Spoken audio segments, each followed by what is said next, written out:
বাংলাদেশে চলা অরাজক পরিস্থিতিতে যেভাবে সেখানে হিন্দুদের ওপর আক্রমণ হচ্ছে তার প্রতিবাদে পশ্চিমবঙ্গের বুকে বারে বারেই সরব হতে দেখা গিয়েছে বিরোধী দলনেতা শুভেন্দু অধিকারীকে।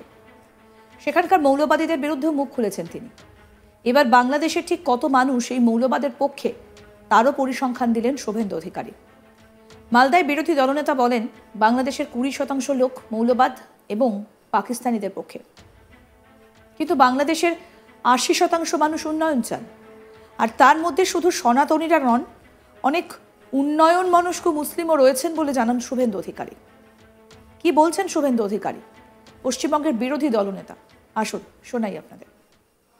বাংলাদেশে 20% লোক তারা জঙ্গিবাদ, মৌলবাদ, পাকিস্তানিদের পক্ষে, যারা 71-এ হেরেছিল, রাজাকাররা বা তার নাতিপুতিরা। কিন্তু বাংলাদেশের 80% লোক কেবলমাত্র সনাতনীরা নয়, ওখানে অনেক প্রোগ্রেসিভ মুসলিমরাও আছে। তারা বাংলাদেশের উন্নয়ন চায়, যে উন্নয়ন ভারতবর্ষের প্রত্যক্ষ সহযোগিতায় শেখ হাসিনা ওয়াজেদ করেছেন। এবং বাংলাদেশে বর্তমান যে অবস্থা, সেখানে খালেদা জিয়ার সময়, হুসেন মোহাম্মদ এরশাদের সময়ও যে অবস্থা ছিল তার থেকেও খারাপ অবস্থা হয়েছে।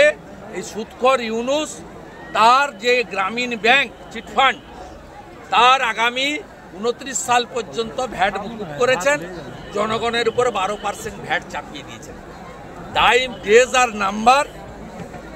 আমার বিশ্বাস শক্তিশালী দুই রাষ্ট্রপ্রধান আমেরিকা এবং ভারতবর্ষ, তারা বাংলাদেশে গণতন্ত্র প্রতিষ্ঠা করে মৌলবাদ, জঙ্গিবাদ, মৌলবাদ শুধুমাত্র ভারত নয়, বিশ্বের সমস্ত কমিউনিটির কাছে থ্রেট। প্রসঙ্গত বলি, বাংলাদেশ এখনো অশান্ত, আর সেই আবহে সম্প্রতি বারে বারেই চর্চায় উঠে এসেছে মালদার সুখদেবপুর অঞ্চল। আর এবার সেই সুখদেবপুরেই পা রাখলেন রাজ্যের বিরোধী দলনেতা শুভেন্দু অধিকারী। সাধারণতন্ত্র দিবসে মালদার সুখদেবপুরের মিছিলে পা মেলান শুভেন্দু। এরপরে এক সভায় অংশ নেন তিনি। সেখান থেকে মৌলবাদীদের উদ্দেশ্যে কড়া বার্তা দিতে দেখা যায় শুভেন্দুকে। সাধারণতন্ত্র দিবসে দিল্লিতে সামরিক কুচকাওয়াজের উল্লেখ করে তিনি বলেন, ভারতবর্ষ সামরিক শক্তিতে আজ অনেক ওপরে, আমাদের ম্যান পাওয়ার লাগবে না, কয়েকটা ড্রোন ছেড়ে দিলেই কেল্লা ফতে। তার চ্যালেঞ্জ, জঙ্গি মুক্ত, মৌলবাদ মুক্ত পশ্চিমবঙ্গ আমরা গড়বই। কার্যত স্লোগানের সুরে তাকে বলতে শোনা যায়, আমার মাটি আমার দেশ, জঙ্গিদের করব শেষ। আসুন শুনে নি কি বলছেন শুভেন্দু অধিকারী, সেটাও শুনুন। ভারতবর্ষ সামরিক শক্তিতে আজ অনেক উপরে, আমাদের ম্যান পাওয়ার লাগবে না, কয়েকটা ড্রোন ছেড়ে দিলে কেল্লা ফতে। কয়েকটা ড্রোন ছেড়ে দিলে কেল্লা ফতে। আপনাদের আমরা হুঁশিয়ার করে দিয়ে যেতে চাই, জঙ্গি মুক্ত, মৌলবাদী মুক্ত পশ্চিমবঙ্গ আমরা গড়বই। দ্বিজাতি তত্ত্বের ভিত্তিতে দেশ ভাগ হয়েছিল। মোহাম্মদ আলী জিন্নাহ, মুসলমানদের জন্য পাকিস্তান, আর আমাদের দেশ ভারতবর্ষ রয়ে গেছে হিন্দুদের জন্য। 1947-এর 20 জুন পশ্চিমবঙ্গ বিধানসভায় ডক্টর শ্যামাপ্রসাদ মুখার্জির নেতৃত্বে 58 জন হিন্দু আইনসভার সদস্য পশ্চিমবঙ্গকে ভারতে রেখে দিয়ে গেছেন। এই পশ্চিমবঙ্গকে এই রাজ্যের মুখ্যমন্ত্রী তার শাসক দলের সাহায্যে আমরা আনসারুল বাংলার হাতে, শিবির হাতে, পিএফআইর হাতে, জামাতের হাতে তুলে দেব না। আমার মাটি, আমার দেশ, জঙ্গিদের করব শেষ। এদিন শুভেন্দু অধিকারীর নেতৃত্বে সীমান্ত দিয়ে যে মিছিল হয়েছে, সেখানে 1.5 কিলোমিটার সীমান্তে কোনো কাঁটাতার নেই। আর সেই কাঁটাতার বসাতে যেতেই বিএসএফকে বাধা দিয়েছিল বিজেপি। আবার বাংলাদেশিরা ভারতে ঢুকে ফসল কাটার চেষ্টা করলে সীমান্তের বাসিন্দারা বাধা দিয়েছিলেন। বিএসএফ এবং স্থানীয় বাসিন্দাদের তাড়া খেয়ে পালিয়েছিল বাংলাদেশিরা। সেই কথাও এদিন উল্লেখ করতে দেখা যায় শুভেন্দুকে। তিনি বলেন, আপনারা মৌলবাদের বিরুদ্ধে একজোট হয়েছেন, লড়াই করছেন, তার জন্য আপনাদের স্যালুট জানাই। রাষ্ট্রবাদের পক্ষে যুবকদের মধ্যে বিপুল উৎসাহ, প্রবীণরাও এসেছেন। সুখদেবপুরের মানুষ দেশের সৈনিক হিসেবে লড়াই করেছেন।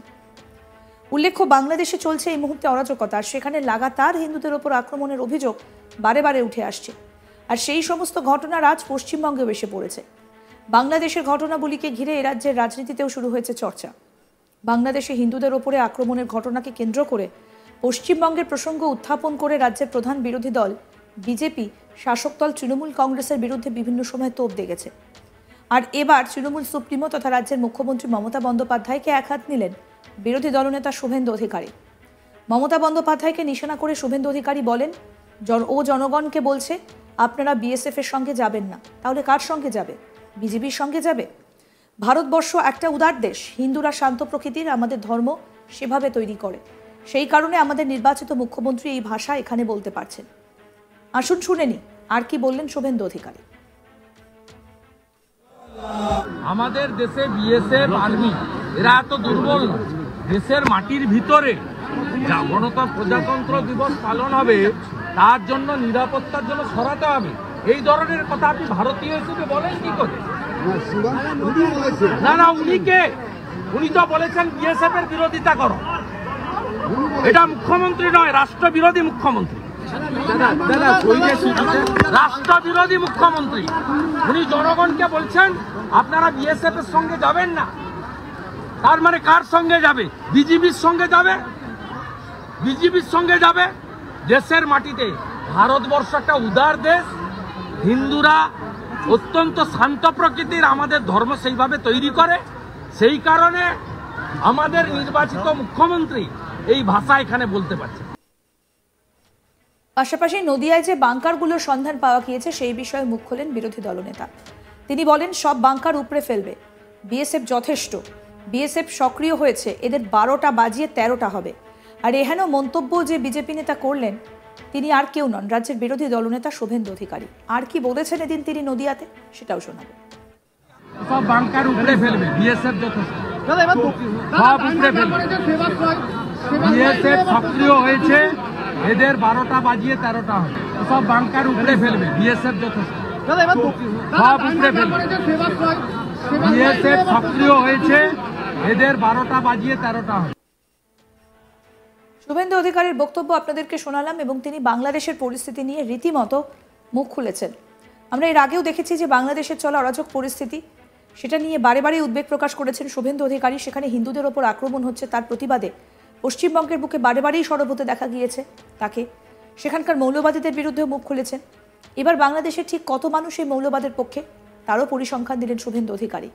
মালদায় বিরোধী দলনেতা বলেন বাংলাদেশের 20% লোক মৌলবাদ এবং পাকিস্তানিদের পক্ষে, কিন্তু বাংলাদেশের 80% মানুষ উন্নয়ন চায়। আরও আপডেট পেতে দেখতে থাকুন আজ তাক বাংলা, সাবস্ক্রাইব করুন, নোটিফিকেশন পেতে বেল বাটন অপশন প্রেস করুন, হোয়াটসঅ্যাপে ফলো করুন আজ তাক বাংলা, ভিডিওটা লাইক করুন, শেয়ার করুন, কমেন্ট করুন।